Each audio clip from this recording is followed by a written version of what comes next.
Welcome, everyone, and thank you for watching. I do not envy doctors who have to make these life and death situations. I call it the what ifs.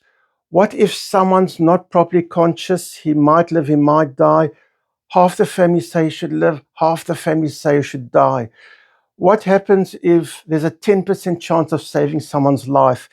But if you do, his life will be hell. Should you save the life? What happens if someone's about to die? You need a body organ to save someone else's life, but that person's taking their time dying. They're living longer than expected. Should we expedite the demise, if I can use a euphemism, to save the other person? These are very difficult ethical questions. And what makes them even more difficult is that there isn't time to think about it. These are usually emergencies. All these, what I call these what ifs, what if this and what if that, there's always room for debate. And I have one interesting story that happened once in the USA. It's an interesting ethical question to talk about. The one relatively good thing about this is that it's not a life-threatening emergency, but it's still really interesting to talk about. A man arrived at the emergency of a hospital and his hand had been severed. It was cut off. And now the doctors were ready to perform emergency surgery to reattach the hand. But there's more to it. This man had some sort of psychosis, and he announced that he had cut it off himself. And he also announced that if the doctors reattach that hand, he will cut it off again. So what should the doctors do? There they are deciding what to do with that hand. Those poor doctors in this interesting situation, of course.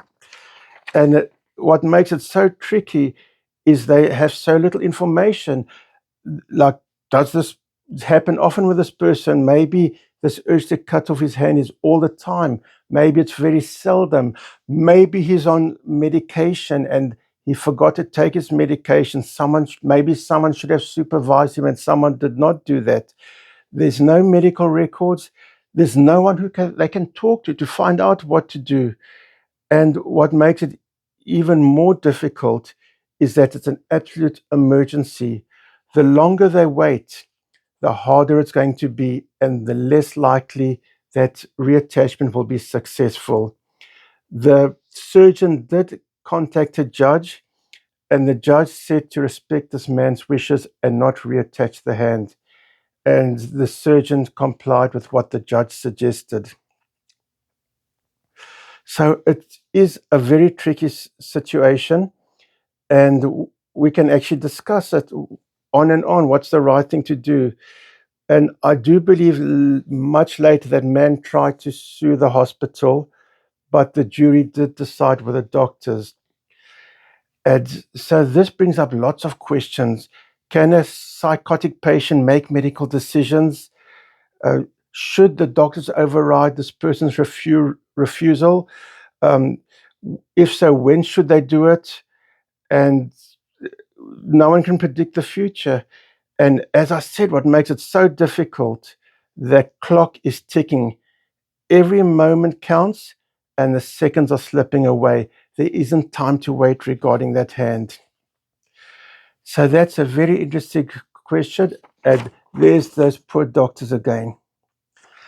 Now, what I'm not going to do is run away from not wanting to give an opinion.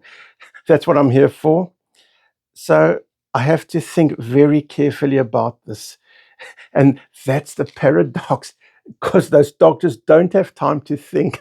That's what makes it so difficult. And I think if I was the doctor, I would reattach the hand. That's what comes to my mind. The reason is, if I don't reattach that hand, I will not get another opportunity. I might, but it's less chance of success. So I can reattach that hand and then do everything we can to stop him from trying to cut that hand off, and then get to the bottom of who he is, how often this happens, etc. That's what I think. But as always, what is your opinion? I'd love to hear what you think.